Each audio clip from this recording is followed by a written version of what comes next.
Hello students, welcome to my channel chemistry by Abhishek महाजन।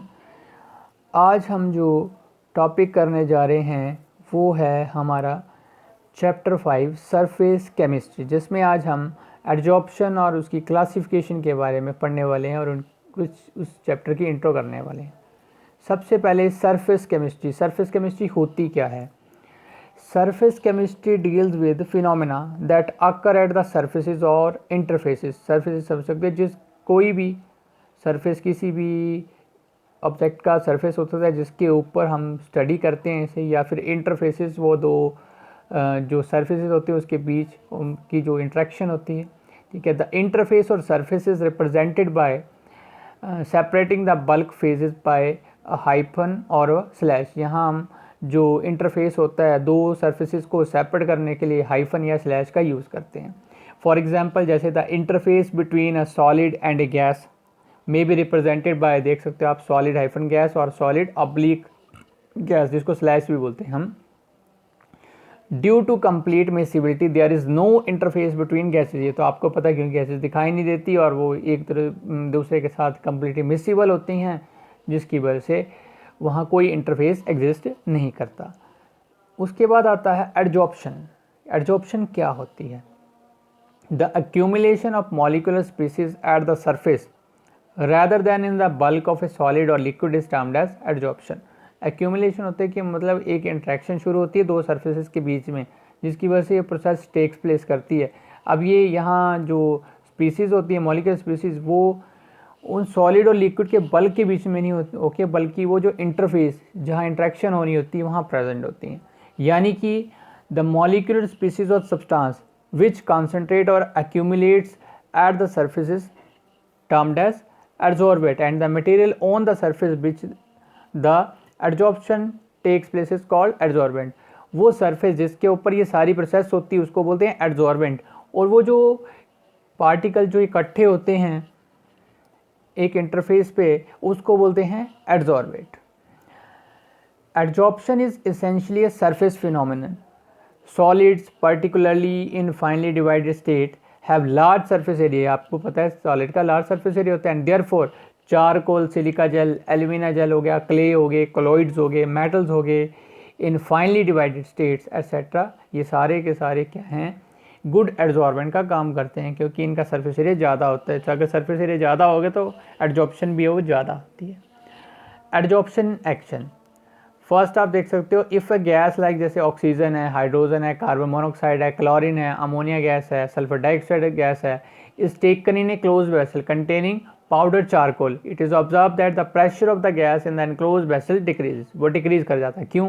क्योंकि जो gas molecules होते हैं वो क्या करते हैं? कॉन्सेंट्रेट करते हैं at the surface of charcoal, that is वो जो गैसेज हैं वो जो चारकोल होता है सरफेस, वो उसको क्या कर लेता है? एड्जॉर्ब कर लेता है। ठीक है। सेकेंड है, in a solution of an organic dye से, चाहे मिथाइलिन ब्लू है या एनिमल चारकोल है, जब उसको ऐड करते हैं हम सोल्यूशन में, इस वेल शेकन और उसको शेक किया जाता है, तो it is observe that the जो फिल्ट्रेट है वो क्या होता है? कलरलेस होता है। क्यों होता है? क्योंकि जो मॉलिक्यूल होते हैं डाई के वो क्या करते हैं? एक्यूमुलेट कर लेते हैं, एकदम से इकट्ठे हो जाते हैं और कहाँ? सरफेस ऑफ चारकोल, और वो सरफेस जो चारकोल है उसको एब्जॉर्ब कर लेता है, जिसकी वजह से वो कलरलेस हो जाता है। Aqueous solution of raw sugar when passed over beds of animal charcoal becomes colorless। ये भी वही सेम प्रोसेस है, as the curling substance are absorbed by charcoal। ठीक है। The air becomes dry in the presence of silica gel। क्यों? क्योंकि जो water molecule हैं वो एब्जॉर्ब कर लिए जाते हैं किसके द्वारा? सरफेस ऑफ जेल के द्वारा।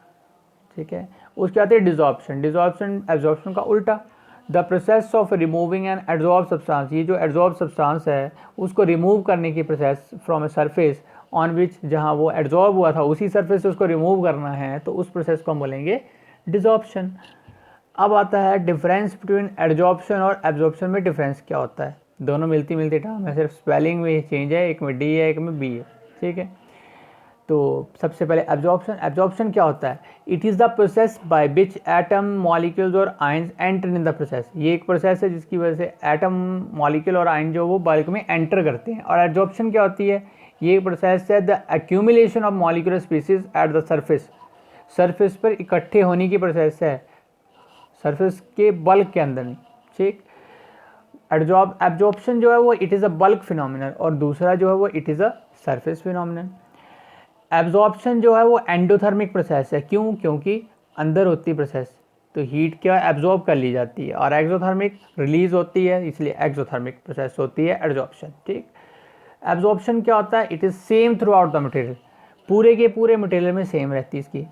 और एब्जॉर्प्शन में क्या होता है? In this concentration at the surface is different, surface पर जो कंसंट्रेशन है वो डिफरेंट होगी, बल्क में एब्जॉर्बेंट की डिफरेंट होगी, क्योंकि सरफेस पर तो एक्यूमुलेट होंगे पार्टिकल, कंसंट्रेशन की प्रोसेस तो सारी वो सरफेस के ऊपर होने वाली है। अच्छा, absorption it is not affected by temperature, temperature का कोई इफेक्ट नहीं होता इसमें। Absorption it is temperature dependent phenomenon. उसके बाद आता है मैकेनिज्म ऑफ एब्जॉर्प्शन, किस तरह से ये सारा प्रोसेस चलता है।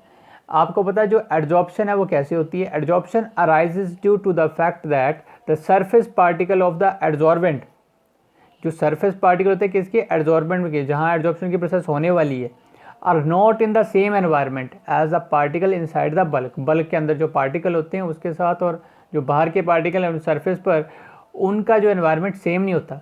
Inside the absorbent all the forces acting between the particles are mutually balanced, जो एब्जॉर्बेंट के बीच में होंगी, बल्क के बीच में होंगी, वहाँ जो फोर्सेस होंगी पार्टिकल के बीच में वो बैलेंस की जाएंगी, उसके mutually balanced. But on the surface of the particle are not surrounded by atoms और मॉलिक्यूल्स, सरफेस पे आप देख सकते हो बाहर है, वहाँ वो सराउंडेड नहीं है एटम और molecules of the their kinds of on all side, मतलब एक तरह के पार्टिकल नहीं है, अंदर तो एक ही तरह के पार्टिकल होंगे पर बाहर एक तरह के पार्टिकल नहीं है, and hence they possess unbalanced, उसमें जो फोर्सेज होती हैं वो अनबैलेंस्ड और रेजिडुअल अट्रैक्टिव फोर्सेज होती हैं। तो these forces of the absorbent are responsible for attracting the absorbent particle on its surface, यही फोर्सेज हैं एब्जॉर्बेंट पर जो कि रिस्पॉन्सिबल है किसके लिए? एब्जॉर्बेंट पार्टिकल को अपनी तरफ खींचने के लिए। यानी कि जो एक्सटेंट है एब्जॉर्प्शन का increases with increase of surface area, अगर जो एब्जॉर्प्शन है उस प्रोसेस को बढ़ाना है तो सरफेस एरिया बढ़ा दो per unit mass of the absorbent at a given temperature and pressure. Another important factor featuring adsorption is the heat of adsorption. During adsorption, there is always a decrease in residual forces of the surface. जब adsorption होती है तो वो particle क्या करते हैं? दूसरे को एक्यूमुलेट कर लेते हैं। एक्यूमुलेट करने की वजह से क्या होता है? जो रेजिडुअल फोर्सेज हैं, बाहर की फोर्सेज है वो कम हो जाती है, that is there is decrease in surface energy, surface energy कम हो जाती है, जिसकी वो जो है वो हीट की फॉर्म में कन्वर्ट हो जाती है। यानी कि जो एब्जॉर्प्शन है therefore is invariably an exothermic process, heat release होती है जिसमें, ठीक है। In other words delta H of absorption is always negative.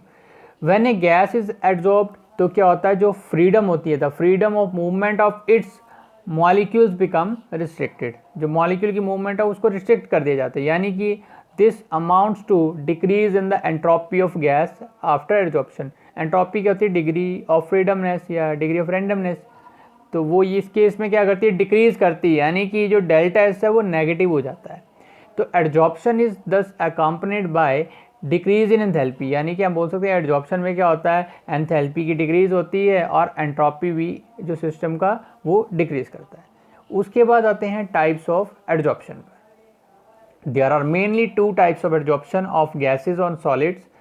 If accumulation of gas on the surface of solid, अगर जो एक्यूमुलेशन गैस की हो रही है और कहाँ हो रही है? सॉलिड सरफेस के ऊपर हो रही है, ठीक है, on the surface of solid, occurs on account of, अगर उसके ऊपर वीक वंडरवॉल फोर्सेज एक्ट करती हैं तो उसे हम बोलते हैं फिजिकल एब्जॉर्प्शन या फिर फिजिजॉर्प्शन बोलते हैं। और व्हेन द गैस मॉलिक्यूल्स और atoms are held to solid surface, solid surface में बात करें तो वहाँ केमिकल बॉन्ड्स होते हैं, तो उस केस में हम एब्जॉर्प्शन को बोलते हैं केमिकल एब्जॉर्प्शन और केमिजॉर्प्शन। यानी कि जो केमिकल बॉन्ड्स जो हैं मे बी कोवलेंट और आयनिक, कोवलेंट भी हो सकते हैं और आयनिक नेचर के भी हो सकते हैं। Chemisorption involves a high energy of activation, chemisorption के लिए काफ़ी ज़्यादा एक्टिवेशन एनर्जी की जरूरत पड़ती है, and is therefore often refer to as activated absorption भी बोलते हैं इसे हम। अब आता है हमारे पास कुछ एक कैरेक्टरिस्टिक्स की, some of the important characteristics of both types of absorptions are as follow. सबसे पहले कैरेक्टरिस्टिक्स ऑफ फिजिजॉर्प्शन, सबसे पहले फर्स्ट आती है lack of specificity. A given surface of an absorbent does not show any preference for a particular gas as the van der Waals forces are universal. मतलब कोई surface है given absorbent का, इस case में ये show नहीं करता कि किस तरह की गैस है और किस तरह की वन डर वाल फोर्सेज जो हैं उसके ऊपर एक्ट करेंगी। Second, nature of absorbent, the amount of gas absorbed bye a solid, कि कितनी गैस जो कोई सॉलिड एब्जॉर्ब करेगा वो डिपेंड करता है नेचर ऑफ गैस के ऊपर। यानी कि इन जनरल बात करें, अगर इजीली लिक्विफाइबल गैसेज जैसे with high critical temperature are readily absorbed, जो ईजिली लिक्विड में कन्वर्ट हो जाती हैं गैसेज, उनकी टेंडेंसी ज़्यादा होती है एब्जॉर्ब होने की, as one der Waals forces are stronger, क्योंकि क्रिटिकल टेम्परेचर के नज़दीक जो है वन डर वाल फोर्सेज क्या होती हैं, स्ट्रॉन्ग होती हैं। यानी कि 1 ग्राम ऑफ एक्टिवेटेड चारकोल जो है वो एब्जॉर्ब करेगा more sulphur dioxide than methane which is still more than 4.5 millilitre of dihydrogen, क्योंकि सल्फर डाइऑक्साइड है उसको हम इजीली लिक्विड में कन्वर्ट कर सकते हैं क्योंकि उसका क्रिटिकल टेम्परेचर 630 केल्विन होता है, और मीथेन का critical temperature 190 kelvin which is still more than 4.5 millilitre of dihydrogen, जिसका 33 केल्विन। ठीक है। Reversible nature, physical absorption of a gas by a solid is generally reversible होता है। क्यों? क्योंकि सॉलिड प्लस गैस है वो गैस या सॉलिड फेज दोनों में कन्वर्ट, और प्लस हीट, उस केस में हीट भी जनरेट होती है। फिजिकल आप सबको पता है रिवर्सिबल नेचर का मतलब होता है कि दोबारा से सेपरेट हो जाना। ठीक है ना। अब पहले तो वो जब एब्जॉर्ब होगी तो गैस या सॉलिड फॉर्म में कन्वर्ट हो जाएगी, पर उसे हम अगर हीट करें तो दोबारा से उसे हम सॉलिड या गैस में सेपरेट भी कर सकते हैं। उसके बाद फोर्थ आता है surface area of absorbent, the extent of absorption increases with increase of surface area of absorb, जितना ज़्यादा बड़ा सरफेस होगा उतनी ही एब्जॉर्प्शन की प्रोसेस भी ज़्यादा होगी। यानी कि finally divided metals and porous substances having large surface area, इसलिए वो गुड एब्जॉर्बेंट का काम करते हैं। मैक्सिमम एरिया पर डिपेंड करता है ना ये।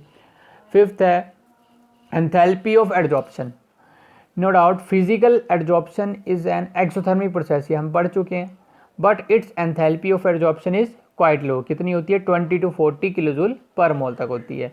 This is because the attraction between gas molecule and solid surface is only due to weak van der Waals forces हैं, उन्हीं की वजह से उनके बीच में अट्रैक्शन होती है। उसके आता है कैरेक्टरिस्टिक्स ऑफ केमिजॉर्प्शन। केमिजॉर्प्शन की कैरेक्टरिस्टिक में सबसे पहले आती है, वहाँ था लेक ऑफ स्पेसिफिसिटी, यहाँ high specificity. Chemisorption is highly specific, क्यों है? And it will only occur if there is some possibility of chemical bonding, क्योंकि केमिकल बॉन्ड बनेंगे तभी तो केमिकल एब्जॉर्प्शन होगी between adsorbent and adsorbent. For example जैसे oxygen is adsorbed on metals by virtue of oxide formation, क्योंकि वो एकदम से ऑक्साइड बना लेती है, and hydrogen is absorbed by transition metal due two hydride. Oxygen oxide बनाती है, हाइड्रोजन हाइड्राइड बना लेती है, जिसकी वजह से ये केमिकल एब्जॉर्प्शन जो है वो ईजिली हो पाती है। Second, irreversibility, as chemisorption involves compound formation. आपको पता है जब केमिकल कॉम्बिनेशन होता है तो कंपाउंड बनता है, it is usually irreversible nature. Chemisorption is also an example of exothermic process का ही ये एग्जाम्पल है, but the process is very slow. पर ये प्रोसेस जो है वो काफ़ी स्लो होती है at low temperature on account of high energy of activation. Like most chemical changes, absorption often increase with rise of temperature.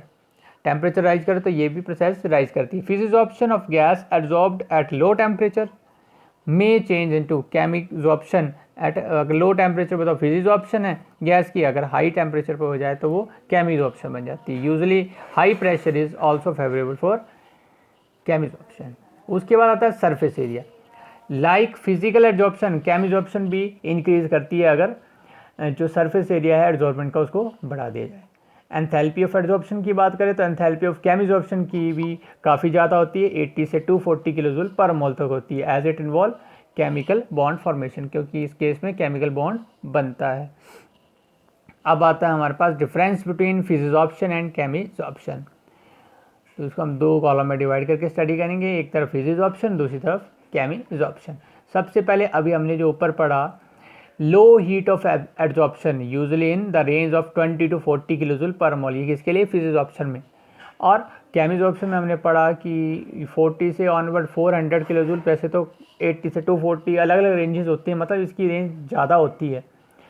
फिजिजॉर्प्शन की बात करें तो फिजिजॉर्प्शन में फोर्स ऑफ अट्रैक्शन जो वन डर वाल फोर्सेस की वजह से होती है, और दूसरी तरफ जो केमिजॉर्प्शन है उसमें केमिकल बॉन्ड्स हैं जिनकी वजह से पार्टिकल्स में अट्रैक्शन होती है।